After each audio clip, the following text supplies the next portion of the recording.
ஸல்லல்லாஹு அலைஹி வஸல்லம் உடைய பொன்மொழிகளை சில பேர் எடுத்து வைத்துக் கொண்டு இதிலிருந்து நாங்கள் பெரியார்களிடத்தில் போய் கேட்கலாம், பெரியார்களிடத்தில் நாங்கள் துஆ செய்யலாம், அவங்க எங்களுக்கு அல்லாஹ்ட்ட வாங்கி தருவாங்க அப்படின்னு சொல்வதற்கு இந்த ஜியாரத்து பற்றி வரக்கூடிய ஹதீசுகளை எல்லாம் சான்றுகளாக வைத்து ஒரு வாதத்தை முன்வைக்கிறார்கள்.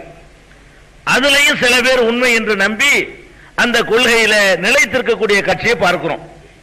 அப்ப இந்த கபர் ஜியாரத்தை பற்றி ஒரு தெளிவான விளக்கத்தை குர்ஆனில் இருந்தும் நபிகள் நாயகம் ஸல்லல்லாஹு அலைஹி வஸல்லம் உடைய ஹதீசுகள்ல இருந்து நம்ம தெரிஞ்சிட்டோம்னு வைங்க, எல்லா குழப்பமும் தீந்துரும்.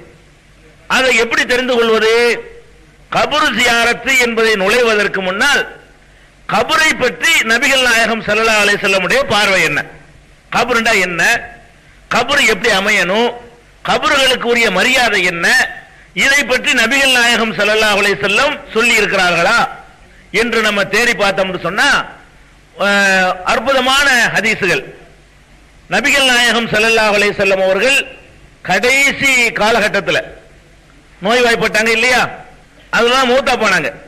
அந்த காலகட்டம் மரணிக்கிறதுக்கு ஒரு 5 நாளைக்கு முன்னாடி, மௌத்தா போறதுக்கு 5 நாட்களுக்கு முன்னாடி நபிகள் நாயகம் ஸல்லல்லாஹு அலைஹி வஸல்லம் அவர்கள் அவங்களுடைய மனைவி ஆயிஷா ரலியல்லாஹு அன்ஹா அவர்களுடைய மடியிலே சாய்ந்தவர்களாக திடீர்னு எழுந்து சொன்னார்கள், லஅனல்லாஹுல் யஹூத வன் நஸாரா இத்தகது குபூர் அம்பியாயிஹிம் மஸ்ஜிதன். இது சஹீஹுல் புகாரியில ஜனாசா என்ற அத்தியாயத்தில் இடம்பெற்றிருக்கக்கூடிய ஹதீஸ். புகாரிங்கிற ஹதீஸ் கிதாபுல இருக்குது. பாடம் ஜனாசாங்கிற பாடம்.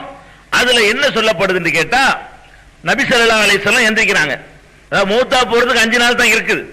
அந்த நேரத்தில் வேதனையோடு இருக்கிற நேரத்தில் எந்திரிச்சு சொல்றாங்க, யகூதிகளையும் நசாராக்களையும் அல்லாஹ் சபிக்கிறான், லஅனத்து செய்கிறான். லஅனத்து செய்கிறான், சபிக்கிறான். யகூதிகள்னா யூதர்கள், நசாராக்கள்னா அன்னைக்கு இருந்த கிறிஸ்தவர்கள். எதுக்கு அல்லாஹ் அவர்களை சபிக்கிறான் தெரியுமா? இத்தகது குபூர் அம்பியாயிஹிம் மசாஜித், தங்களுடைய நபிமார்களுடைய அடக்க ஸ்தலங்களை, கபறுகளை வணக்க ஸ்தலங்களாக ஆக்கிவிட்டார்களே, அதற்காக அல்லாஹ் சபிக்கிறான். இந்த யகூதிகள்ங்கிறவங்களும் நசாராக்கள்ங்கிறவங்களும் நபிமார்கள் மௌத்தா போயிடுவாங்க இல்லையா, நபிமார்கள்னா அவ்வளவுக்கு மேல அவங்க, நபிமார்களுடைய அந்தஸ்தை யாரும் அடைய முடியாது, அதுக்கு கீழே தான் மற்றவங்க எல்லாம் வர முடியும்.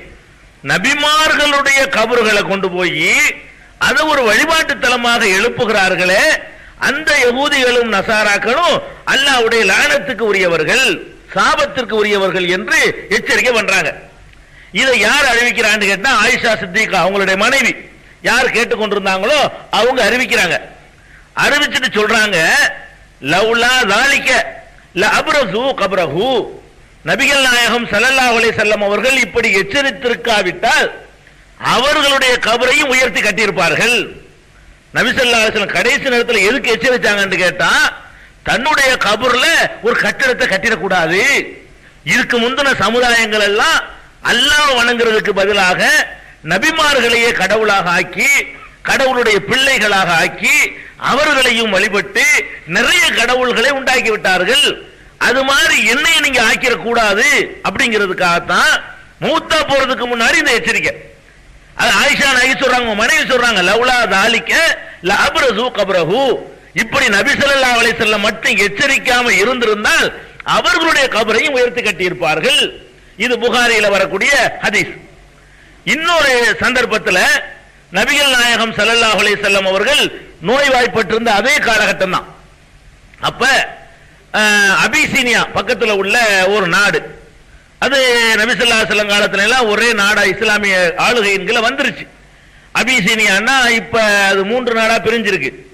எத்தியோப்பியா, சோமாலியா, அபிசீனியா, 3 சேர்ந்த நாட்டுக்கு பேர் ஹபஷா. அன்னைக்கு இன்னைக்கு அந்த ஹபஷா 3 நாடா போயிடுச்சு. அந்த ஹபஷாவுல உள்ள ஒரு கோவில் இருக்குது. அந்த கோவிலுக்கு பேரு மாரியா, அதாவது மேரி ஆலயம். அந்த கோவிலுக்கு பேர் என்ன? அரபில மாரியாம்பாங்க. மாரியான்னு சொன்னா மேரியுடைய ஆலயம் என்று ஒரு கோவில் இருக்கிறது. அந்த கோவிலை பற்றி பேசிக்கிட்டு இருக்கிறாங்க உம்மு சலமா உம்மு ஹபீபாவும். அழகான ஒரு கோவில், எவ்வளவு அழகா சிற்ப வேலைப்பாடுகள்லாம் அமைச்சிருக்கிறாங்க, பார்க்க பார்க்க ஈர்க்கிற மாதிரி கட்டியிருக்கிறாங்களே அப்படின்னு சொல்லி 2 பேரும் பேசிக்கிட்டு இருக்கிறாங்க. அப்ப நபி ஸல்லல்லாஹு அலைஹி வஸல்லம் அவர்கள் வந்து இத காதுல வாங்கிட்டு திடீர்னு எந்திரிச்சு உட்கார்றாங்க, தலையை உயர்த்துறாங்க, உயர்த்தி சொல்றாங்க, உலாயிக இதா மாத்த பீஹிம் இதா மாத்த மின்ஹுமுர் ரஜுலு சாலிஹு வனவ் அலா கப்ரிஹி மஸ்ஜிதா. அவர்கள் எப்படிப்பட்டவர்கள் தெரியுமா? அந்த ஆலயத்தை உண்டாக்கி வச்சிருக்கிறாங்களே, அவர்கள் எப்படிப்பட்டவர்கள் என்று சொன்னால், ஒரு சாலிகான ஒரு மனிதன். சைத்தானுக்கு அவங்க கோயில் கட்டல, நல்லா விளைவிக்கிறேன்னு யாருக்கு தான் கட்டிருக்கிறாங்க? சாலிகான மனுஷனுக்கு தான். சாலிகான நல்ல ஒரு மனிதர் அவர்களில் இறந்து விடுவாரையானால் வனவ் அலா கப்ரிஹி மஸ்ஜிதா, அவருடைய கபரின் மீது ஒரு வழிபாட்டு தலத்தை எழுப்பிக் கொள்வார்கள். உலாயிக்க சிராருல் ஹல்கு இந்தல்லாஹ், அல்லாஹ்விடத்திலே படைப்புகளிலேயே மகா கெட்டவர்கள் இவர்கள் தான். ஒரு நல்ல மனுஷனை சாவ விட மாட்டேங்கிறாங்க, ஒரு நல்ல மனுஷன் மண்டையை போட்டா உடனே வழிபாட்டு தலம் ஆக்கிடுறாங்க, இவங்க தான் மகா கெட்டவங்க. அப்ப அழகான வழிபாட்டு தலம் இவங்க பிரமிச்சு போய் பேசிக்கிட்டு இருக்கிறாங்க. நம்ம பிரமிக்க நான் கூட பார்த்துட்டு அழகா இத்தனை மணி நேரம் அவ்வளவு பெருசா இருக்கு அப்படிங்கிறம, அதுல பிரமிக்கிறதுக்கு ஒண்ணுமே கிடையாது. அதுல என்ன நடப்பு இதே மாதிரி பிரமிக்கிறாங்க. நம்ம நாகூர் தர்காவை பார்த்து பிரமிக்கிற மாதிரி, நம்ம போய் அஜ்மீர் தர்காவை பார்த்து இப்படி பிரமிச்சு முழிக்கிற மாதிரி அவங்க ரெண்டு பேரும் பிரமிச்சு பேசிக்கிட்டு இருக்காங்க. அப்ப சொல்றாங்க ரசூல் ஸல்லல்லாஹு அலைஹி வஸல்லம், அவங்க என்ன ஆளுக்கு தெரியுமா? ஒரு நல்ல மனுஷனை சாவ விட மாட்டேங்கிறாங்க. ஒரு நல்ல மனுஷன் மூத்தா போனா உடனே அதை வந்து வழிபாட்டு தலமா ஆக்கிடுறாங்க. அவங்க தான் மகா கெட்டவங்க, படைப்புகளிலேயே மகா கெட்டவங்க என்று சொல்லி ரசூல் ஸல்லல்லாஹு அலைஹி வஸல்லம் இதை எச்சரிக்கை பண்றாங்க. அதே நேரத்தில் இந்த மரணிக்கிறதுக்கு 5 நாளைக்கு முன்னாடி தான் எல்லாம் கபரை பத்தி பேச போறோம் நடக்குது. இதுவும் ஆயிஷா ரலியல்லாஹு தஆலா அன்ஹா அவர்கள் அறிவிக்கிறாங்க.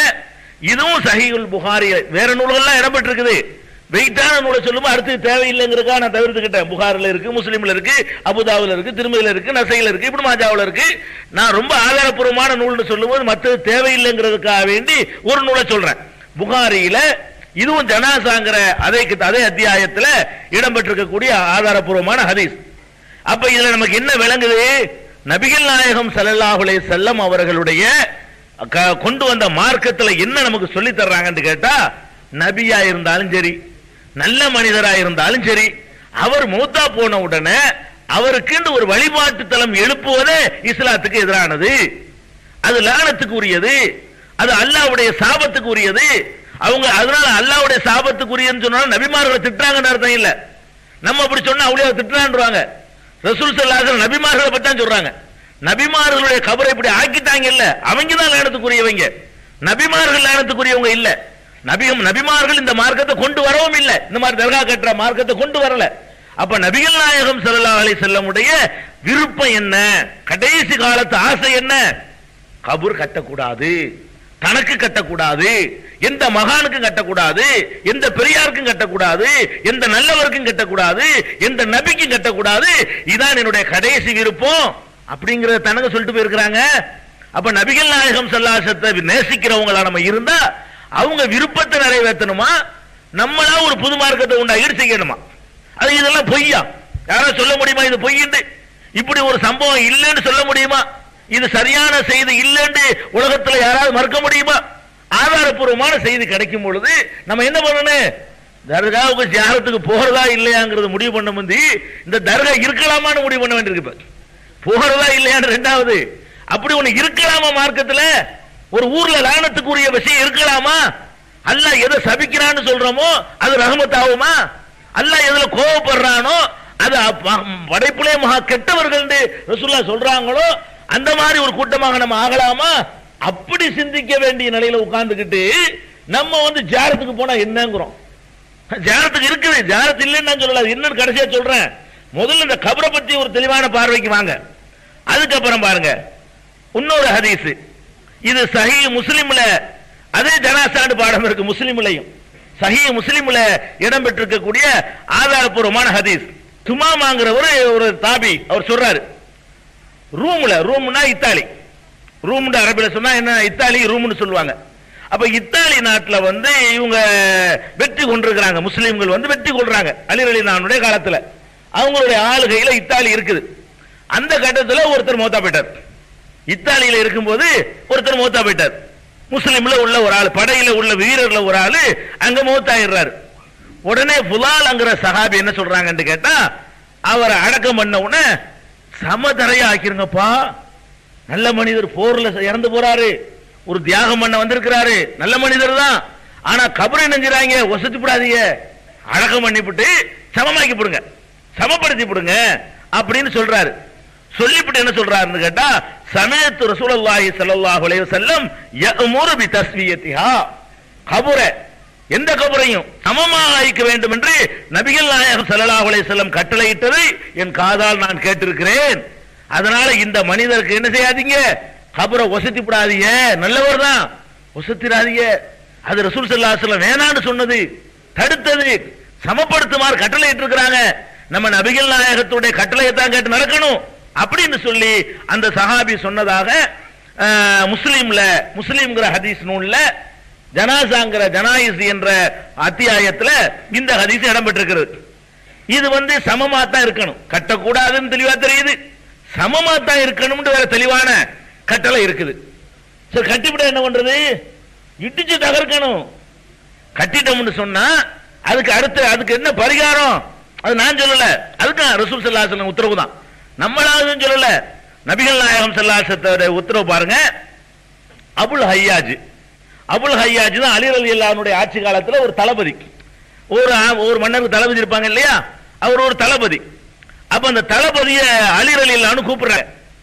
அலி ரலியல்லாஹு அன்ஹுடைய கவர்மெண்ட் நடக்கக்கூடிய காலம், அந்த காலத்தில் தளபதியை கூப்பிடுறாங்க, அபுல் ஹய்யாஜ கூப்பிட்டு சொல்றாங்க, அபுல் ஹய்யாஜே, நபிகள் நாயகம் ஸல்லல்லாஹு அலைஹி வஸல்லம் அவர்கள் உசுரோட இருக்கிற காலத்தில் என்னைய ஒரு வேலைக்காக அனுப்புனாங்க, அந்த வேலையை செய்யறதுக்கு நான் உன்னைய அனுப்ப போறேன்.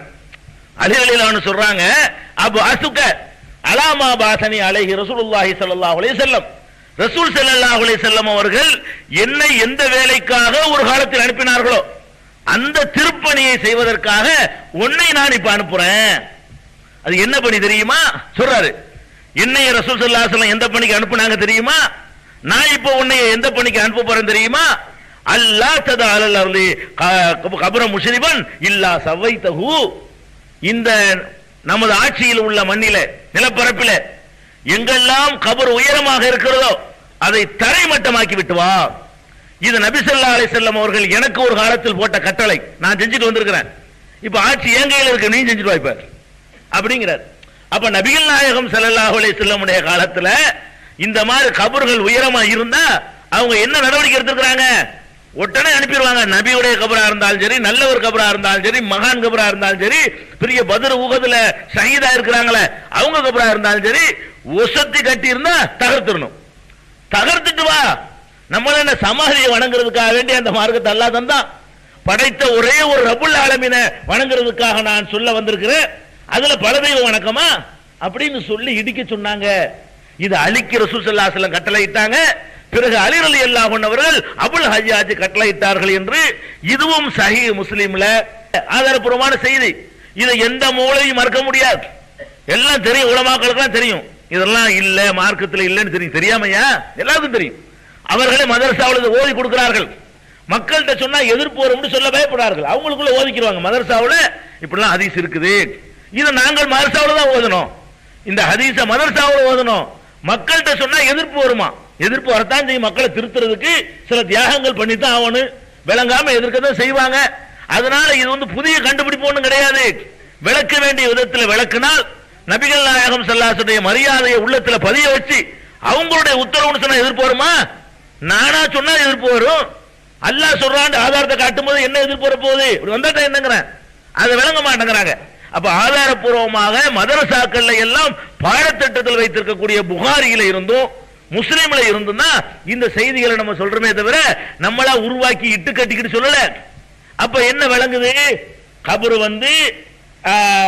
வழிபாட்டு தலம் எழுப்பக்கூடாது, தரமட்டத்துக்கு மேல ஒசத்தக்கூடாது, ஒசத்துனா தகர்க்கணும், இவ்வளவுக்கு தெளிவாக மார்க்கத்தில் சொல்லப்பட்டிருக்கு.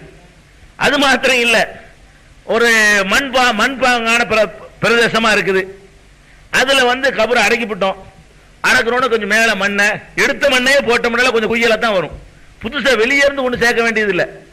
எடுத்து ஒரு ஆள் அடக்கம் பண்ணிட்டோம்னா அவரை கொஞ்சம் எக்ஸ்ட்ரா வச்சிருக்கோம்ல, அவர் கொஞ்சம் சேர்த்திருக்கோம்ல, அந்த அளவுக்கு கொஞ்சம் மேல என்ன செய்யும், அது வரத்தான் செய்யும். அது வந்தால் அந்த மாதிரி போட்டோம்னு சொன்னா ஒரு 10 நாள் இறங்கிரும், அவரை எல்லாம் கரையாங்கரை அரைக்க ஆரம்பிச்ச உடனே சம மட்டத்துக்கு வந்துடும். அப்படியான ஒரு ஒசரம் இருக்கு பாருங்க, அதுக்கு அனுமதி இருக்கு. இயற்கையா இருக்கிறத குறைச்சு பள்ளமாக்கிட கூடாது. ஏன்னா இருக்கிற எடுத்த மண்ணத்தான் நம்ம கொண்டு போடுறோம். அந்த மாதிரி செய்யலாம். அப்படி செய்யும் பொழுது அதுல பூசுறாங்க பாருங்க, பூசிடுவாங்க சில பேர். அந்த மண்ணுக்கு மேல சுண்ணாம்பு கண்ணாம போட்டு ஒரு பூச்சி வேலை பண்ணி அதை ஒரு கட்டடம் மாதிரி ஆக்குறாங்க. கட்டடம் கட்டுறது இல்ல, அடக்க ஸ்தலத்துல வந்து ஒரு பூச்சி வேலை நடத்துறது. அதை குறிப்பிட்டு கண்டிக்கிறாங்க நபி ஸல்லல்லாஹு அலைஹி வஸல்லம். எப்படி கண்டிக்கிறாங்க? ஜாபிர் ரலியல்லாஹு அன்ஹு அவர்கள் இருக்கிறார்கள். இதுவும் முஸ்லிம்ல ஜனாசாங்கிற கிதாபுல தான் இருக்குது. நஹா ரசூலுல்லாஹி ஸல்லல்லாஹு அலைஹி வஸல்லம் அன் யுஜஸ்ஸல் குபூர், கபறுகள் பூசப்படுவதை நபிகள் நாயகம் ஸல்லல்லாஹு அலைஹி வஸல்லம் தடுத்தார்கள். இப்படி மண்ணள்ளி போட்டீங்களா அதை நிப்பாட்டிக்கிறேன்னு, அதுக்கு மேல பூசுறது கொஞ்ச நாளைக்கு இருக்கட்டுமே பாக்குறது அதெல்லாம் கூடாது. பூசுவதை தடை செய்கிறார்கள். அப்ப கபரு என்று சொன்னால அதுல பூசக்கூடாது, அதுல ஒசத்தக்கூடாது, அதுல கட்டடம் கட்டக்கூடாது, அதுல வழிபாடு நடத்தக்கூடாது, கட்டினால் இழிச்சிடணும். இவ்வளவுக்கு தெளிவாக இந்த மார்க்கத்தில் சொல்லப்பட்டிருக்குத. எங்க இருந்து இந்த தர்காக்கள் எனக்கு ஆச்சரியமாவில் இருக்குது. முஸ்லிம் சமுதாயத்துக்குள்ள எப்படி நுழைஞ்சிச்சு? எந்த குர்ஆன்ல இதுக்கு அனுமதி இருக்குது? எந்த ஹதீஸ்ல அனுமதி இருக்குது?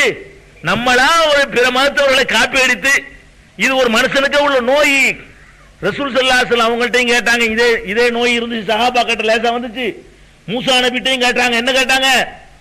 இவ்வளவு அல்ல அற்புதத்தை காட்டி மூசா நபி சமுதாயத்துல கடலை பிளந்து உங்களை காப்பாத்துறான். கடலை ரெண்டா பிளந்து மூசா நபியை அவன் கூட்டத்தை காப்பாத்துறான், ஃபிரௌன் அழிக்கிறான். வெளியே வந்து தப்பிச்சு வந்து என்ன கேட்டாங்க தெரியுமா? மூசாவே இஜஅல்லனா ஆலிகத்தன் கமாலஹும் ஆலிகா, அவங்களுக்கு மட்டும் ரொம்ப கடவுள் இருக்கு, நமக்கு மட்டும் ஒண்ணு தானே, நமக்கு கொஞ்சம் ரொம்ப உண்டாக்கி தான் வேண்டாங்க.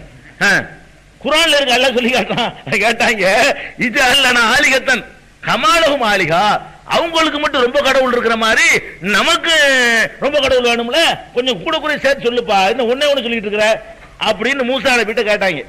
இது மனுஷன்ட்ட ஒரு நோய்ங்கிற என்னத்தை தான் அல்லாஹ்வுடைய அதிசயத்தை பார்த்தாலும் ஒண்ணுல திருப்தி அடைய மாட்டேங்கிறான். சூப்பர் பவர் ஒண்ணு இருக்குது, அது போதும் நினைக்க மாட்டேங்கிறான்.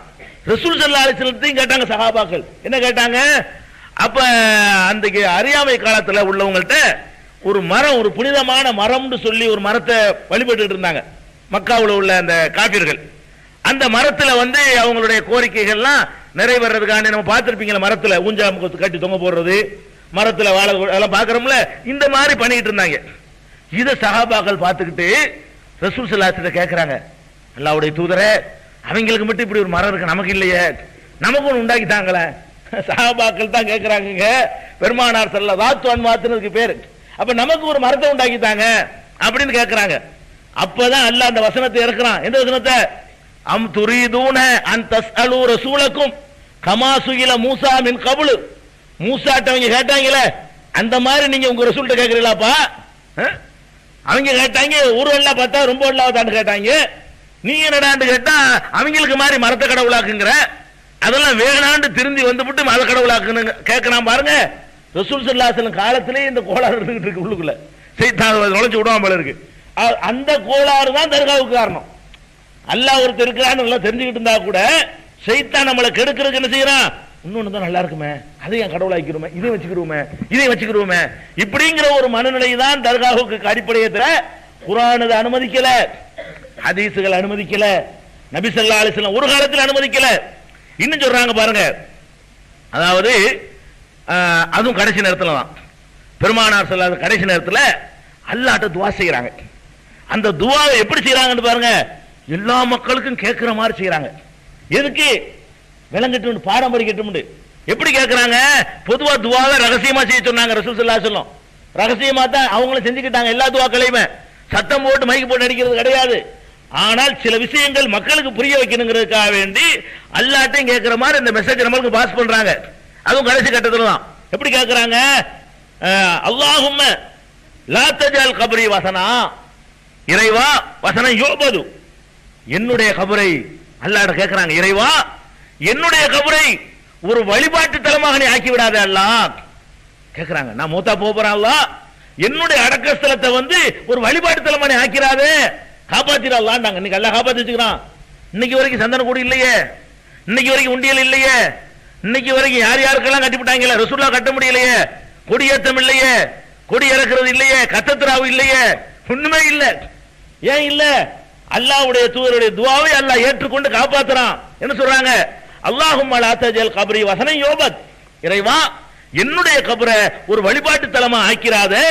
ஏன் என்று கேட்டால் இஸ்தத்த கலபுல்லாஹி அலா கௌமின் இத்தகது குபூர் அம்பியாஹி மசாஜித், நபிமார்களுடைய கபர்களை எல்லாம் வணக்கஸ்தலங்களாக ஆக்கி விட்டார்களே, அவர்கள் மீதுதான் அல்லாஹ்வுடைய கோபம் கடுமையாக இருக்கிறது. உள்ளதிலே அல்லாஹ் ரொம்ப கடுமையா கோபப்படுறது யார் மேல என்று சொன்னா, நபிமார்களுடைய அடக்கத்தலங்களை வணக்கத்தலங்களாக ஆக்கி விட்டாங்களே அவங்க மேலதான் அல்லாஹ் கடும் கோபப்படுறான். அதனால யா அல்லாஹ் என்னுடைய கபரை அந்த மாதிரி ஆக்கி என் உம்மத்தை அவ்வளவு கடும் கோபத்துக்குரிய உம்மத்தை ஆக்கிறாத அல்லாஹ் அப்படின்னு சொல்லி அவர்கள் அல்லாஹ்விடத்துல பிரார்த்தனை செய்ததை முஅத்தாங்கிற ஹதீஸ் நூல்ல, மாலிக் இமாமுடைய முஅத்தா என்ற ஹதீஸ் நூல்ல பிரயாணத்தில் தொழுகையை சுருக்கி தொழுதல் என்ற பாடத்துல என்ன பாடத்துல கொண்டு வர்றாருன்னு கேட்டா, நான் ஹதீஸ் நம்பரை சொன்னேன்.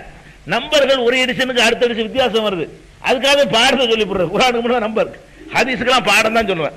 அதனால தொழுகையை பிரயாணத்துல 2 ரகா 4 ரகாத் 2 ரகாத் சொல்லலாம் இல்லையா, அப்படி ஒரு பாடம் இருக்கு முஅத்தாங்கிற ஹதீஸ் கிதாபுல.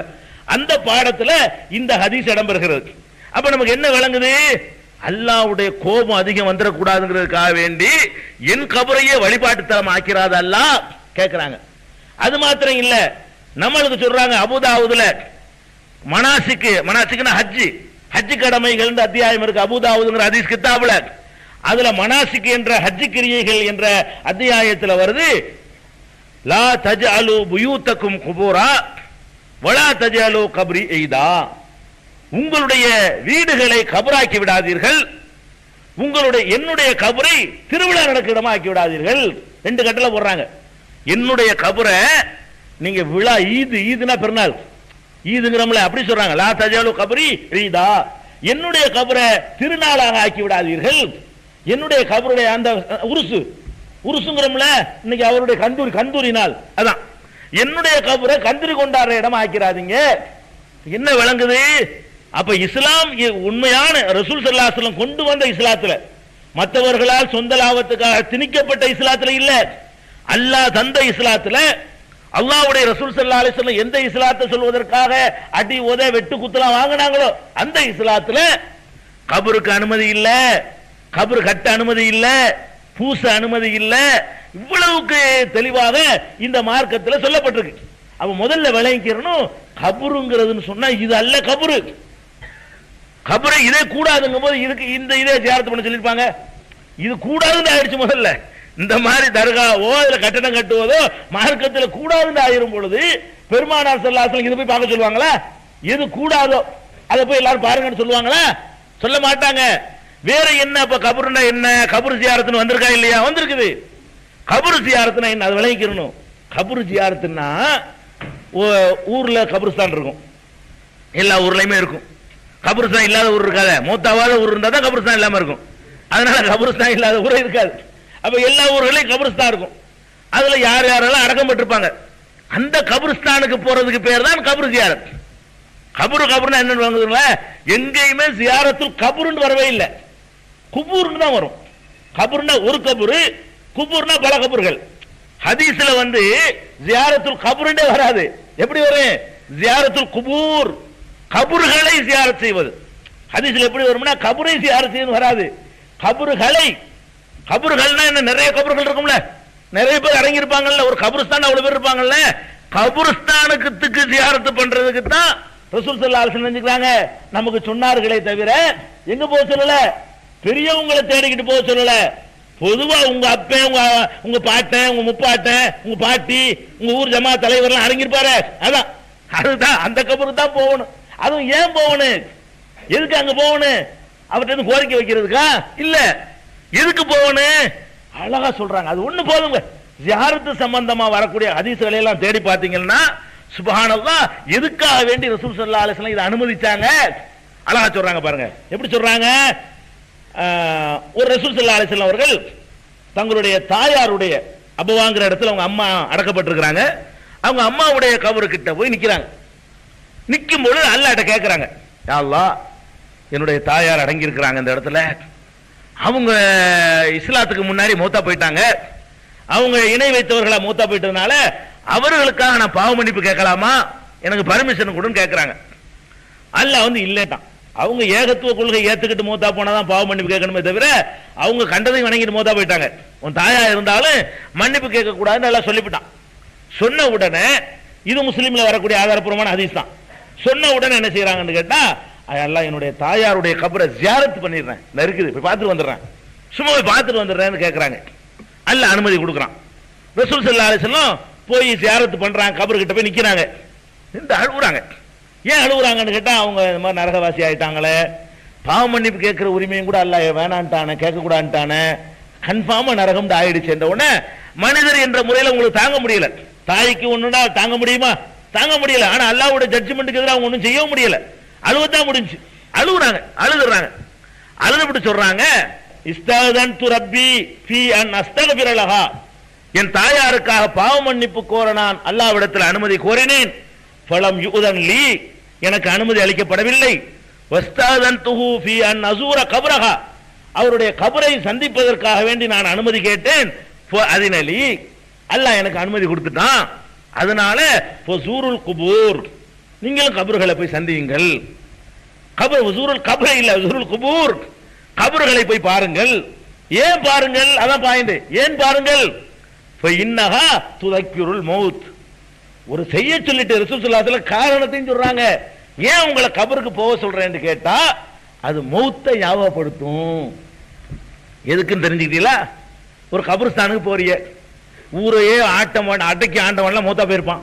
அங்க நின்று நம்ம நினைச்சு பார்ப்போம், என்ன ஆட்டம் போட்டாயும், இவன்லாம் போயிட்டாங்க, நம்ம எல்லாம் ஏமாத்துறோம். எவ்வளவு பெரிய கோடீஸ்வரனா இருந்தான், இந்த மாதிரி ஒண்ணும் இல்லாம திடீர்னு போட்டுட்டு போயிட்டானே, காலில் ராத்திரி தானே படுத்தான் அங்கே இருக்கிறவன், அந்த இங்க அடங்கியிருக்கானே, நல்லா தானே இருந்தான், எயிட்ஸ்ட்டாங்களே, அவனை பாருங்க இப்படி ஒண்ணுயா. ஒவ்வொரு கபூர்ல உள்ள நமக்கு தெரியும்ல.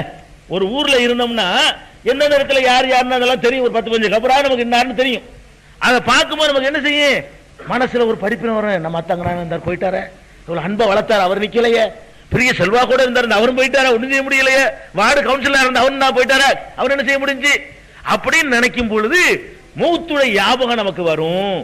ஜியாரத்து போக சொன்னது அங்கிருந்து அள்ளிக்கிட்டு வர்றதுக்கு இல்ல, அவங்கள்ட்ட போய் கேட்டு நம்ம பழக்கத்தை கொண்டு வர்றதுக்கு இல்ல, வேற எதுக்கு? கபர்களுக்கு நீங்கள் போங்க. கபர் நான் கேட்கிறேன், இங்க இருந்து நம்ம கபரே மெட்ராஸ்ல இல்லாத மாதிரி நினைச்சுக்கிட்டு இங்கே நாகூருக்கு போறீங்களா, மெட்ராஸ்ல கபரே இல்லையா? இந்த சுண்ணத்தை நிறைவேற்றுறதுக்கு இங்க இருந்து ஏர்வாடிக்கு போகணுமா? இங்க போய் பார்க்கலாம்லங்க. உங்க தகப்பனார் அடங்கியிருக்க, அதை போய் பார்க்க வக்கு இல்ல. உங்க தாயார் அடங்கி இருக்கிறாங்க, அதை போய் பார்த்து அதுக்கு ஒரு துவாவும் செய்ய சொல்றாங்க, பின்னாடி என்ன செய்யணும் வருது, அதை கேட்கறதுக்கு வக்கு இல்ல. இவர் எங்கெங்கயோ போயிட்டு கபர் ஜியாரத் பண்றாங்க. எதை இடிச்சு தரைமட்டமாக்கணும் ரசூல் ஸல்லல்லாஹு அலைஹி சொன்னாங்களோ அங்க போய் இவர் ஜியாரத்துங்கிற சுன்னத்தை செய்ய போறாராம். உன் அப்பனுக்கு செஞ்சியா, உன் பாட்டனுக்கு செஞ்சியா, உன் பாட்டி மௌத்த போய் அடங்கி இருக்கிறாங்க, அங்க போனியா, அந்த கபர் போய் பாத்தியா, அவர்களுக்கு அங்க ரெண்டு ஒரு துவா பண்ணியா? அதானங்க மார்க்க நமக்கு கபர் ஜியாரத்துக்கு காரணம் சொல்லுது. ரசூல் ஸல்லல்லாஹு அலைஹி வஸல்லம் சொல்றாங்க, ஃபஇன்னஹா துதக்கிருல் மௌத், அது மௌத்தை உங்களுக்கு ஞாபகப்படுத்தும். இதுவும் சஹீஹ் முஸ்லிம்ல அதே ஜனாயிஸ் பாடத்துல தான், சஹீஹ் முஸ்லிம்ங்கிற ஆதாரபூர்வமான உள்ள இடம்பெற்றிருக்கக்கூடிய ஹதீஸ். அதே மாதிரி இந்த மௌத்தை ஞாபகப்படுத்துன்னு சொல்றாங்கல்ல, ஒவ்வொரு காரணத்தை ஒவ்வொரு ஹதீஸ்ல சொல்றாங்க. எல்லாத்தையும் தொகுத்து பார்த்தோம்னு சொன்னா அதுல என்ன நோக்கத்துக்கு இந்த கபர் ஜியாரத் அனுமதிக்கப்பட்டுச்சுன்னு தெளிவா தெரிஞ்சு போயிடும். இப்னு ஹிப்பான்ல சொல்லும் பொழுது இதே கபர் ஜியாரத் சம்பந்தமா உள்ளதுதான். இப்னு ஹிப்பான்ல என்ன சொல்லப்படுதுன்னா, ஃபஇன்னஹா தஸ்ஹது துஸஹிது ஃபித் துன்யா வ துரகிபு ஃபில் ஆখিরা, நீங்க கபரை போய் பார்த்தீங்கன்னு சொன்னா இந்த உலகத்தின் மீது உள்ள பற்றை வெறியை குறைத்து மறுமையின் மீது உள்ள பற்றை அதிகரிக்கும். அதுக்கு தான் உங்களை போக சொல்றேன். ரசூல் ஸல்லல்லாஹு அலைஹி சொல்றாங்க, ஒன்னும் மௌத்தை ஞாபகப்படுத்தும்ங்கறாங்க, இன்னொரு தடவை என்ன சொல்றாங்க, இந்த உலகத்துல உள்ள நிறைய அள்ளி கட்டுன்னு நினைக்கிறோமே, அந்த இடத்துல போனவனங்க அப்படியே நம்ம டக்குன்னு சேஞ்ச் ஆகும். நீ அனுபவிச்சு பார்த்தா தெரியும். இந்த கபர்ஸ்தான் நின்ற உனைய நம்முடைய எல்லா இதுவும் அடங்கி ஒடுங்கி போயிருவோம். நம்மளுக்கு இதான் கதியோ, நம்ம என்னமோ 1000 வருஷம் வாழ போற மாதிரி அநியாயம் பண்ணிட்டு இருக்கிறோமே, இவ்வளவுதான லிமிட், இவ்வளவுதான கதி, நம்ம திருத்திக்கிடுவோம், நம்முடைய லைஃபை மாத்திக்கிடுவோம். அப்ப இந்த உலகத்தின் மீது உள்ள பற்றை குறைத்து மறுமையின் மீது உள்ள பற்றை அதிகரிப்பதற்காக வேண்டித்தான் கபர்ஸ்தானுக்கு போங்கன்றாங்க ரசூல் ஸல்லல்லாஹு அலைஹி வஸல்லம். போக சொன்னது கபர்ஸ்தானுக்கு, பல கபர்கள் இருக்கிற இடத்துக்கு, அதை விளங்கிக்கணும். இது இப்னு ஹிப்பான்ல வரக்கூடிய காரணம். அதுக்கப்புறம் ஹாக்கிம்ல இதுக்கே ரசூல் ஸல்லல்லாஹு அலைஹி வஸல்லம் காரணம் சொல்றாங்க, ஃபஇன்னஹு யுரிக்குல் கல்ப வ ததுமவுல் ஐன வ துதக்கிருல் ஆகிரத. இது என்ன செய்யும்னு கேட்டா, இந்த கபரை போய் நீங்க கபர்ஸ்தானுக்கு போனீங்கன்னா உங்களுடைய கல்புல இரக்க உணர்வு உண்டாக்குமே. ஆனா கபர்ஸ்தானு கிட்ட போயிட்டு வந்தவனைய யாராவது தர்மம் கேட்டா கொடுத்துருவோம். கஞ்சனா கூட இருப்பான், கபரை பார்த்துட்டு வரும்போது வேணா கையேந்துட்டுமே, அவன் தான் படிப்பனையோட வர்றானே, அதை பார்த்து விட்டு இன்னும் நம்மளுக்கு இந்த கைதான் நினைச்சிட்டு வர்றானா, அப்படி அவன் அறியாமலே ஒரு இதயத்தில் ஒரு இலகல் தன்மை கிடைக்கும். கண்கள்ல கண்ணீரை வரவழைக்கும், ஆகிரத்தை நினைவுக்கு கொண்டு வரும் அப்படின்னு சொல்லி பெருமானார் ஸல்லல்லாஹு அலைஹி வஸல்லம் இரக்க குணத்தை உண்டாக்கும்ங்கறாங்க, உலகப்பற்ற குறைக்கும்ங்கறாங்க, கண்களை கண்ணீர் வரவழைக்கும்னு சொல்றாங்க, மூத்துடைய ஞாபகத்தை உண்டாக்கும்ங்கறாங்க, ஆகிரத்து நினைவு உண்டாக்கும்ங்கறாங்க. இன்னொரு ரிவாயத்துல பைஹக்கில வரக்கூடிய ரிவாயத்துல ஃபைன்ன ஃபிஹா இப்ரத்தன், அதுல ஒரு படிப்பினை இருக்குது.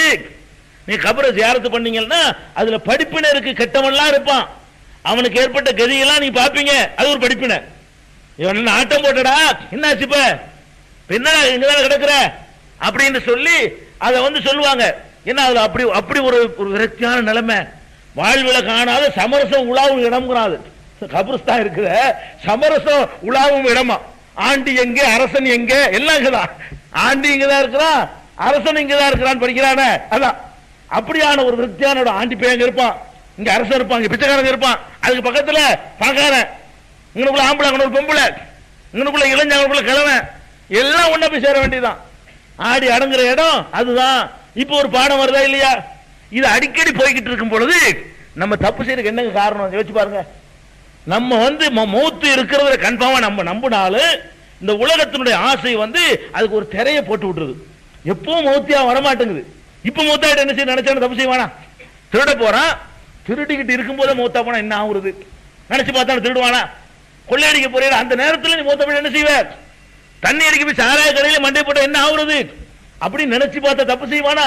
அப்ப இந்த மரணத்தினுடைய நினைவுகளை நம்மளை அதிகப்படுத்திக் கொள்ளக்கூடிய ஒரு தூண்டுதலாக அமையக்கூடியது கபரு ஜியாரத்து. இப்ப விளங்கி போச்சா உங்களுக்கு? இதுக்கும் தர்காவுக்கு என்னங்க சம்பந்தம்?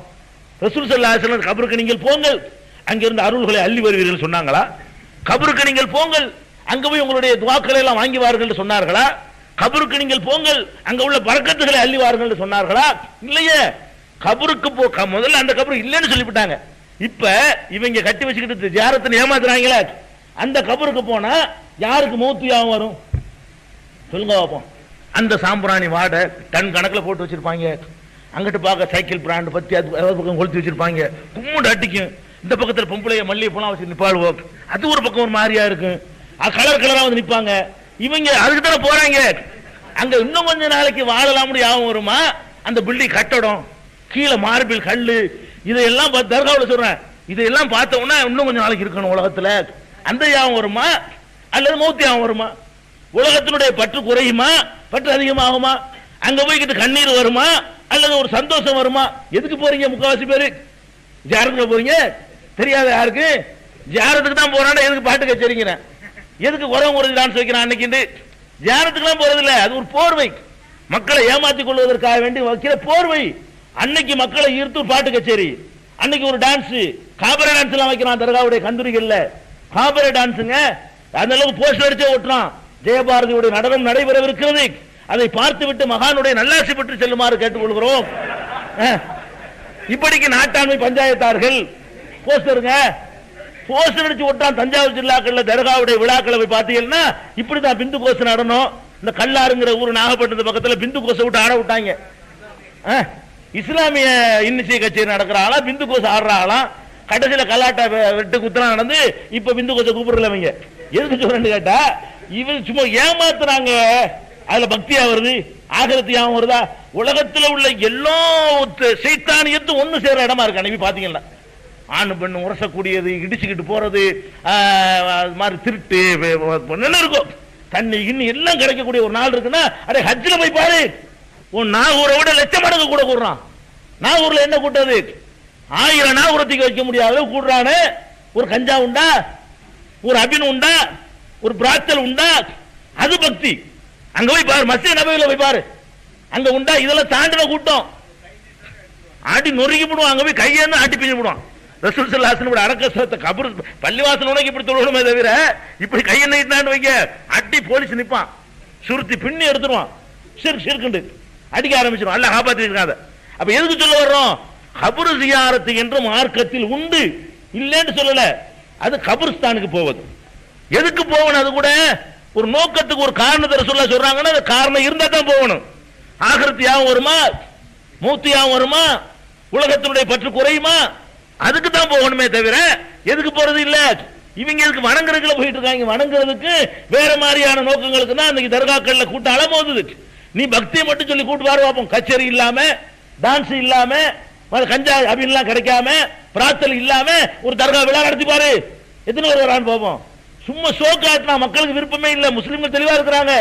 போறவன் எல்லாம் தப்பு செய்ய போறான், கொஞ்சம் பேர் தான் கும்பிட போறான். இதுதான் யதார்த்தமானது. உலகத்தினுடைய இன்பத்தை ஆகிரத்தை விட்டு துன்யாவுடைய யாபத்துக்கு தான் போறான். இதுதான் இதுல விளங்கி போச்சா. இது ஆகிரத்து யாபத்தை உண்டாக்கவே இல்லை. இன்னும் சொல்ல போனா பேப்பர்ல போட்டு நாரடிக்கிறான். அந்த கோவலத்தில் நடக்கிறது போட்டானா வாரப்பத்திரிகை அம்புட்லையும் போட்டு தர்காங்கிற பேர்ல என்ன நடந்துகிட்டு இருக்காங்க. எல்லா சமாச்சாரமும் இஸ்லாத்துக்கு கேவலத்தை ஏற்படுத்துற மாதிரி, காரி துப்புற மாதிரி, முஸ்லிம்கள் தான் இப்படிதான் காட்டுற மாதிரியான சமாச்சாரம் எல்லாம் இந்த பக்கத்தில் உள்ள கோவத்தில் நடக்குது. இல்லைன்னு சொல்ல முடியுமா? அப்ப இதெல்லாம் நம்ம பார்க்கணும். தர்காவுடைய ஜியாரத்துங்கிறது வந்து இது மார்க்கத்தில் கிடையாது. கபருஸ்தானுடைய ஜியாரத் என்பது மார்க்கத்தில் உண்டு. எந்த அளவுக்கு தவிர்க்கணும்னு கேட்டா இன்னும் இருக்கு பாருங்க. எந்த அளவுக்கு நம்ம தவிர்க்கணும்.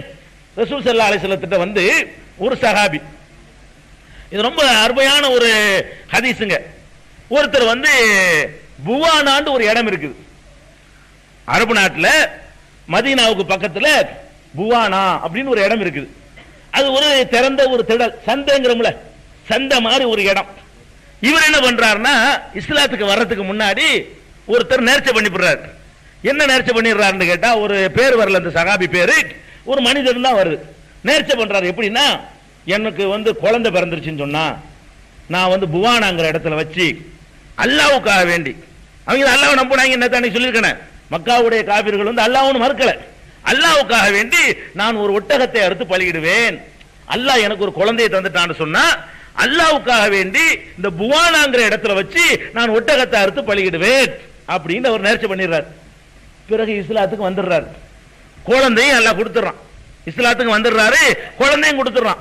இப்ப என்ன செய்யறாருன்னா, ரசூலுல்லாஹ் வந்து சட்டம் கேட்க வர்றாரு. அல்லாஹ்வுடைய தூதரே, நான் அறியாமை காலத்துல இப்படி ஒரு நேர்ச்சி பண்ணிவிட்டேன். எப்படி நேர்ச்ச? புவானா என்ற ஒரு இடத்துல நான் ஒரு ஒட்டகத்தை அறுத்து பலியிடுவதாக நேர்ச்சை பண்ணிட்டேன். அல்லாஹ்வுக்கு தான், வேற யாருக்கும் இல்ல. அல்லாஹ்வுக்காக அறுத்து பலியிடுவதாகத்தான் நான் வந்து நேர்ச்சை பண்ணிட்டேன். அதனால நான் அதை நிறைவேற்றலாமா கேட்கிறார். அப்ப ரசூல் ஸல்லல்லாஹு அலைஹி வஸல்லம் வந்து இந்த புவானாங்கிற இடத்துல என்ன விசேஷமா அவர் குறிப்பிடுறாருல. இத்தனை இடங்கள் இருக்கும்போது வீட்டில் வச்சிருக்கணும்னு சொல்ல வேண்டியான இவரு புவானான்னு இருந்தாலும் கூப்பிடுறாரு. விசேஷம் ஏதாவது விஷயம் இருக்குமோ? ரசூலுல்லாஹ்வுக்கு சந்தேகம் வருது. ஒரு குறிப்பிட்ட இடத்தை சொல்லி நேர்ச்சை பண்றதா இருந்தா அதுக்கு என்ன அப்படி முக்கியத்துவம்? அப்ப ரசூல் ஸல்லல்லாஹு அலைஹி வஸல்லம் விசாரிக்கிறாங்க. என்ன கேட்கிறாங்கன்னா, ஹல் கான ஃபீஹா வஸனுன் மின் அவ்சானில் ஜாஹிலியத்தி யோபது, அறியாமை காலத்தை சேர்ந்த வழிபாட்டு சின்னங்கள் ஏதேனும் அங்க இருக்கிறதா? புவானான்னு சொல்லிய பண்ணி அல்லாஹ்வுக்கு தான் நேர்ச்சை பண்ற, அல்லாஹ்வுக்கு தான் அறுக்க போற. ஆனா அந்த இடத்துல அறியாமை காலத்தவர்கள் வணங்குவாங்களே, ஒரு சிலையோ ஒரு கபரோ ஒரு கொடிமரமோ என்னமாச்சு இருக்குதா அப்படின்னு கேட்கிறாங்க. அவர் என்ன சொல்றார்? லா, ஒண்ணுமே இல்ல. அப்புறம் கேட்கிறாங்க, ஹல்கான ஃபீஹா ஈதுன் மின் அயாதிஹிம், அவர்களுடைய திருவிழாக்கள் எதுவும் அந்த இடத்துல நடக்குமோ கேட்கிறாங்க. விசேஷமா குறிப்பிட்டு செஞ்சிருக்கீங்களப்பா புவானாவை, அங்க ஏதாவது விழாக்கள் நடத்துவாங்களோ, எருது கட்டு அது மாதிரி ஏதாவது விழாக்கள் நடத்துறதுக்கு இடமா இருக்குமோ அப்படின்னு கேட்கிறாங்க. அவர் என்ன சொல்றாரு? சஹாபாக்கள் சொல்றாங்க, இல்ல அப்படிலாம் கிடையாது, வெறும் சாதாரண இடம் தான் அப்படிங்கிறாங்க. அப்ப ரசூல் ஸல்லல்லாஹு அலைஹி வஸல்லம் சொல்றாங்க, அவ்ஃபி பி நதிரிக, உணர்ச்சி நிறைவேற்று. சாதாரண இடம்னா ஓகே. அதாவது அல்லாஹ்வுக்கு செய்கிற நேர்ச்சையை கூட, நல்லா கவனிங்க, அல்லாஹ்வுக்கு செய்கிற அறுத்து பலியிடுறத கூட எந்த இடத்துல செய்யக்கூடாதான், அந்த சந்தேகத்துக்குரிய இடத்துல செய்யக்கூடாதான். எந்த இடத்துல கபர் இருக்குதோ, எந்த இடத்துல கொடிமரம் இருக்குதோ, எந்த இடத்துல விழாக்கள் ஈது நடந்து கொண்டிருக்கிறதோ, அந்த மாதிரி மற்ற சிறுக்கான பண்டிகைகள் நடக்கிறதோ அந்த மாதிரியான இடத்துல வச்சு நீங்க செய்யாதீங்க என்று இவ்வளவு விசாரிக்கிறாங்க. வழிபடுற ஏதாவது இருக்குதா, பூஜிக்கிறதா வச்சிருக்காங்களா, விழா நடக்கிற ஏதாவது இருக்குதா, இவ்வளவு கேட்டு இல்லைன்ற உடனே அப்பனா நீ அறுத்துக்க. என்ன விளங்குது? அப்ப இந்த கபூர்ல போய்கிட்டு நம்ம செய்யற செயலுக்கும் இஸ்லாத்துக்கு அந்த சம்பந்தம் இல்ல. இன்னும் சொல்ல போனா அந்த யூதர்கள்ட்ட ஒரு பழக்கம் இருந்துச்சு. என்ன பழக்கம்னு கேட்டா, அவங்க பரவாயில்ல, நம்ம ஆட்களுக்கு இவ்வளவு பரவாயில்ல, அவன் என்ன பண்ணான்னு கேட்டா அல்லாஹ்வுக்கு நேர்ச்சை பண்ணுவான். அல்லாஹ்வுக்கு ஆடு குதிரை ஆடு மாடு ஒட்டகத்தை நேர்ச்சை பண்ணிக்கிறான். நேர்ச்சை பண்ணிட்டு அறுக்கிறது கபர் கிட்ட போய் இருப்பான். அவுலியாவுக்கு இருக்கிறதுல இவன் அவுலியாவுக்கு இருக்கிறான். நம்மால என்ன பண்றான்னு கேட்டா கபர்ல அடங்கிக்கிறாரு, அவருக்கு நேர்ச்சி பண்ணியா இருக்கிறான். யூதன்ட்டு அப்படி கிடையாது. அவன் என்ன பண்றான்னு கேட்டா, நான் அல்லாஹ்வுக்காக நான் இந்த ஆட்டை அறுப்பேன் நேர்ச்சி பண்ணிக்கிறான். எங்க வச்சு அறுப்பான்? அந்த தர்கா கட்டி வச்சிருப்பானே நபிமார்களுக்கு, அங்க கொண்டே வச்சு அல்லாஹ்வுக்காக அறுக்கிறேன்னு சொல்லி அங்க இருக்கிற மக்களுக்கு பங்கு வச்சு கொடுப்பான். அப்ப ரசூல் ஸல்லல்லாஹு அலைஹி வஸல்லம் சொன்னாங்க, அதுக்கு பேர் அக்ரன்னு பேரு. லா அக்ர ஃபில் இஸ்லாம், இஸ்லாத்துல அடக்கத்தலத்தில் வைத்து அறுத்தல் கிடையாது. எவ்வளவு தெளிவு பார்த்தீங்களா? அடக்க ஸ்தலத்திலே வைத்து அல்லாஹ்வுக்கே கூட இருக்க கூடாது. நீ அல்லாஹ்வுக்கு இருக்கிறதா இருந்தா கூட அது எங்க போய் வச்சிட கூடாது, தர்காவில் வச்சிட கூடாது, அடக்க ஸ்தலத்தை வைக்க கூடாதுங்கிறாங்க. நம்ம இந்த கபருக்கு இஸ்லாத்துல கொடுத்த முக்கியத்துவத்தை பார்த்தீங்களா? அல்லாஹ்வுக்கு செய்யற இபாதத்தை கூட அந்த இடத்துல செய்யாதுங்கிறாங்க. கபருக்கிட்ட வச்சு இருக்கிறது. அந்த அறிவிப்பாளர் வழக்கம் சொல்றாரு, கானு யாக்குரூன இந்தல் கபரி பக்கரத்தனு சாத்தன், கபருக்கு பக்கத்தில் வச்சு மாட்டையும் ஆட்டையும் அறுத்து கொண்டிருந்தார்கள். அதைத்தான் ரசூல் ஸல்லல்லாஹு அலைஹி வஸல்லம் தடை செய்தார்கள் சொல்லி அந்த அறிவிப்பாளர் விளக்க வர கொடுக்கிறார். அப்ப கபருக்கிட்ட வச்சு அல்லாஹ்வுக்காக செய்யற இபாதத்தை கூட செய்யக்கூடாதுன்னு சொன்னா அப்ப என்ன இந்த கபரு ஜியாரத்து என்னன்னு விளங்கி போச்சா? ரொம்ப தெளிவாக விளங்கி விட்டது. அது மாதிரி இன்னும் சொல்றேன், இந்த கபரு ஜியாரத்து கூட நல்லா விளங்கிக்கிறேன்னு பெரிய கட்டாயம் ஒண்ணும் கிடையாது. அவசியமா செஞ்சுதான் ஆவணுமா, செய்யாட்டி பாவியா, அல்லாஹ் கேள்வி கிளப்புவானா? இல்ல.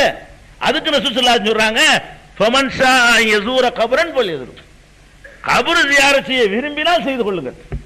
அது அனுமதி. இது கபரை போய் இந்த மாதிரி ஒரு பாடம் படிக்கலாமே நினைச்சு போனீங்கன்னா அது ஒரு அனுமதி. ஃபமன் ஷாங்கறாங்க, விரும்பினால் செய்து கொள்ளுங்கள் அப்படின்னு சொன்னார்களே. ஆனால் அது ஒரு பெரிய அவசியமான ஒண்ணு கிடையாது.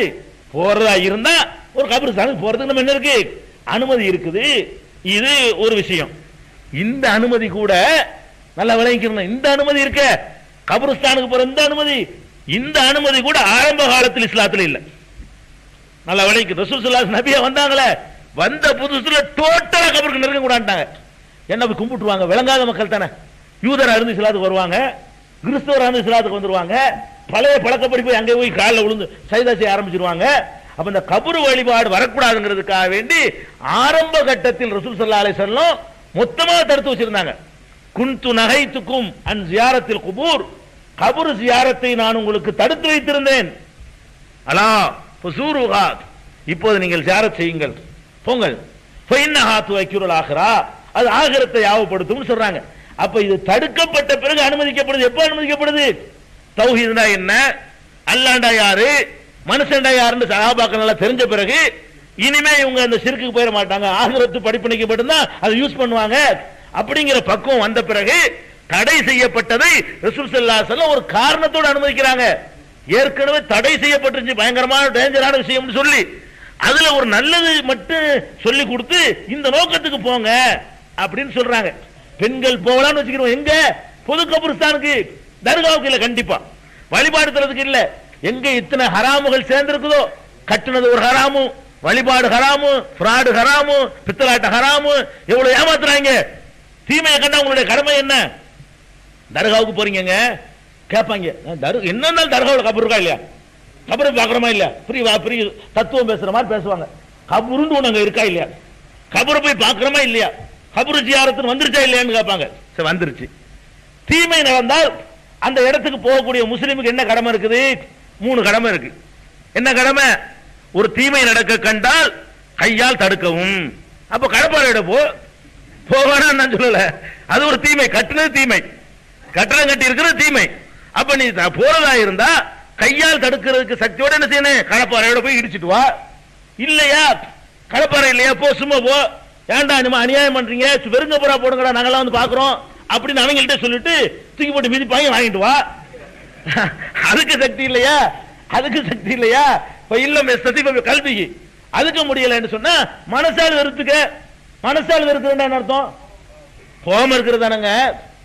ஒருத்தர் சாப்பிட கூப்பிடுறாரு, மனசால் வெறுத்துட்டு வயிறு படைக்க திங்க முடியுமா?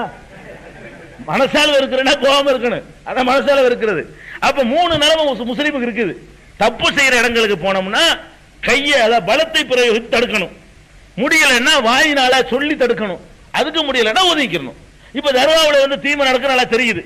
ஒரு தீமை 2 தீமை இல்ல, ரசூல் ஸல்லல்லாஹு அலைஹி வஸல்லம் சொன்ன தீமை கம்மி, அதை தாண்டி நடக்குது. ரசூல் ஸல்லல்லாஹு அலைஹி வஸல்லம் காலத்துல இப்ப நடக்காதனால உங்க சொல்லல, இந்த ஆடல் பாடல் கூத்து கும்மாளம் கச்சேரி இளவு எல்லாம் நடக்குது. அவ்வளவு தீமைகளையும் நான் சொல்றேன். நீங்க நாகூர்ல போய் ஏர்வாடியில போய் அந்த பாட்டு கச்சேரி உங்களுக்கு தடுக்க முடியுமா? இழுத்து போட்டு வெட்டி போடுவாங்களே. அதான் உங்களோட நிலைமை. பாட்டு கச்சேரி கூடாதுன்னு சொல்ல தெரியாதோ. அந்த காபரா டான்ஸ் நடக்கிறது ஏன்டா அநியாயம் பண்ணி கேட்டு பார்ப்போம். முடியுமா உன்னால? அப்ப முடியும்னா அது செய்யி. அதுக்கு போகலாம். எதுக்கு போகலாம்? உனக்கு கையால் தடுக்க சக்தி இருந்தால் அங்க போய் தடுத்துட்டு போய் ஜியாரத் பண்ணிட்டு வா. வாயால் தடுக்க சக்தி இருந்தால் சொல்ல வேண்டியதை கரெக்டா சொல்லிவிட்டு நான் ஜியாரத் பண்ணேன்னு சொல்லு. அப்ப இதெல்லாம் சும்மா ஒரு வரட்டுவாதம். இவங்களுடைய நம்பிக்கையை நியாயப்படுத்துறதுக்காக சொல்றது. அல்லாஹ் ரப்பல் ஆலமீன் எந்த இடத்துல லஅனத் இருக்குன்னு சொல்றாங்க அதை தேடி போகணும். முக்கியமா நம்ம கவனிக்க வேண்டிய என்னன்னு கேட்டா, அதாவது நபிமார்களுடைய கபர்களை வணக்க ஸ்தலங்களாக ஆக்கிட்டாங்கன்னு சொன்னா அங்க அல்லாஹ்வுடைய லஅனத் இறங்கிக்கிட்டே இருக்குது. லஅனத் இந்த இடத்துல இறங்குன்னு நினைச்சிட்டு ஒருத்தன் போவானா? அல்லாஹ்வுடைய சாபம் எந்த இடத்துல இறங்குன்னு சொல்லி ரசூலுல்லாஹி ஸல்லல்லாஹு அலைஹி சொல்லி இருக்காங்களோ அந்த இடத்துக்கு ஒருத்தன் போகலாமா? எந்த அளவுக்குண்டாங்க? ஒரு உதாரணம் சொல்றேன். பெருமானார் ஸல்லல்லாஹு அலைஹி வஸல்லம் அவர்கள் ஒரு பிரயாணத்தில் போயிட்டு வர்றாங்க. போய் வந்துகிட்டு இருக்கும்போது ஒரு இடத்தை கடந்த உடனே வேகமா ஓட்டுங்கிறாங்க. வேகமா ஓட்ட சொல்றாங்க. எல்லாரும் சீக்கிரம் ஓடியாந்துருங்கிறாங்க. அதை கடந்து போகணும்னு சொல்றாங்க. அந்த இடத்துல பாழடைஞ்ச கட்டடங்களா இருக்கு. இது அல்லாஹ்வுடைய அதாபு இறங்கின இடம், லானத்து இறங்கின இடம். இந்த இடத்துல நம்ம சீக்கிரம் கடந்துடணும்னு சொல்லிட்டு கடந்துடுறாங்க. யாரோ ஒரு கூட்டம் தண்டிக்கப்பட்ட ஒரு இடம் அது. ஏதோ ஒரு கூட்டத்தை தாண்டி வந்திருப்பாங்க பிரயாணத்துக்கு போயிட்டு. அது ஹதீஸ்ல வருது, எனக்கு ஞாபகத்துல இல்ல. ஒரு கூட்டத்தை தாண்டி வரும் பொழுது அவங்க தண்டிக்கப்பட்ட இடம், அல்லாஹ்வுடைய லானத்து தண்டனை இறங்கின இடம். அந்த இடத்துக்கு நம்ம ஏன் நிக்கணும்னு சொல்லி வேகமா ஓட சொல்றாங்க. வேகமா ஓடுத. இந்த அல்லாஹ்வுடைய சாபம் இறங்கின இடத்துல நம்ம நிக்க வேணாம், வேகமா பாஸ் ஆகுங்கிறாங்க. அப்ப எப்ப பார்த்தாலும் இறங்கிக்கிட்டு ஒரு தடவை இறங்கி முடிஞ்சு போனது. அதுவா சொன்னது இறங்குனுச்சு, அழிஞ்சு போனா நாசமா போனா முடிஞ்சு வச்சது. இது எப்பவுமே இறங்கிக்கிட்டே இருக்கு. அந்த கட்டிடம் இருக்கிற காலம் வரைக்கும் அல்லாஹ்வுடைய லானத்து இறங்கிக்கிட்டே இருக்குது. அந்த வழிபாடு நடக்கிற காலம் வரைக்கும் அல்லாஹ்வுடைய சாபம் இறங்கிக்கிட்டே இருக்குது. லானத்தை தேடி யாராவது போவாங்களாங்க? யாராவது சாபத்தை தனக்கு தானே வரவழைச்சுக்கிடுவாங்களா? யோசிச்சு பாருங்க. அதனால இஸ்லாமிய நம்பிக்கையில இந்த தர்கா கிர்கா இதுக்கு இந்த ஜியாரத்து இதுக்கெல்லாம் அர்த்தமே கிடையாது. பொதுவான கபர்ஸ்தானுக்கு போவதற்கு மார்க்கத்தில் அனுமதி இருக்கு. அதை நீங்க இதை மாற்றுவதற்காக வேண்டி அதை பழக்கத்தில் கொண்டு வந்துருங்க. கொண்டு வர வேண்டி இருக்கு, அவசியமா இருக்கு. ஏன்னு இது ஒண்ணு இல்லைங்கிறதுனால ஜியாரத்துக்கு அந்த அர்த்தம் ஆக்கிவிட்டாங்க. ஜியாரத்துல இதாண்டு காட்டுறதுக்காக வேண்டி எல்லாத்தையும் கூட்டிக்கிட்டு போகணும். நாங்க ஜியாரத்து போயிட்டு வருவோம். அப்பதான் அவனுக்கு புரியும், ஓ ஜியாரத்துல இதானா. பிராக்டிக்கலா அவனுக்கு ட்ரைனிங் இல்லாதனால ஜியாரத்துனோட அதை நம்மளை மாத்தி விடுறான், ஏமாத்தி விடுறான். ஜியாரத்து அதிர்ச்சி இருக்குல்ல, அதான் ஜியாரத்துங்கிறான். நம்ம என்ன செய்யணும்? இங்க எங்க இருக்கு கபர்ஸ்தான், மன்னார்பேட்டை இருக்குல்ல, வாங்க ஜியாரத்துக்கு போயிட்டு வருவோம். 4 பேர் கூட்டு போகணும். இதாண்ட ஜியாரத்து. அதனால அங்க போய் என்ன செய்யறாங்க? மூமின்களே, உங்கள் மீது அல்லாஹ்வுடைய சாந்தி உண்டாகட்டும், எங்களை அல்லாஹ் மன்னிக்கட்டும் அப்படின்னு துவா செஞ்சுறாங்க. அந்த துவாவை செஞ்சோம்னு வந்துடணும். அப்ப இந்த மாதிரியான இதுதான் ஜியாரத்துங்கிற அர்த்தத்தை கொண்டு வந்து மக்களுக்கு புரிய வச்சாதான் அதை ஒழிக்க முடியும். அதுக்காக வேண்டியாவது நம்ம என்ன செய்யணும்? ஜியாரத்து என்னன்னு புரிய வைக்கிறதுக்காக வேண்டி செயல்முறை விளக்கமாக ஃப்ரீயா இருக்கும்போது அங்க ஜியாரத்து போயிட்டு கூட்டு வந்துடணும். அவனுக்கு விளங்கிறான், ஜியாரத்து உசிதான் ஜியாரத்தோ, நம்ம அப்பா அம்மாவுக்கு கடைக்கு போட்டு நம்ம எங்க போயிட்டு இருக்கிறோமே, நம்ம தப்பு செய்யறோமே, அவனுக்கு புரியும். வெறும் பிரச்சாரம் மட்டும் புரியாது. அல்லாஹ் நமக்கு இதை விளங்கி நடக்கக்கூடியவர்களாக ஆக்கி அருள் புரிவானாக.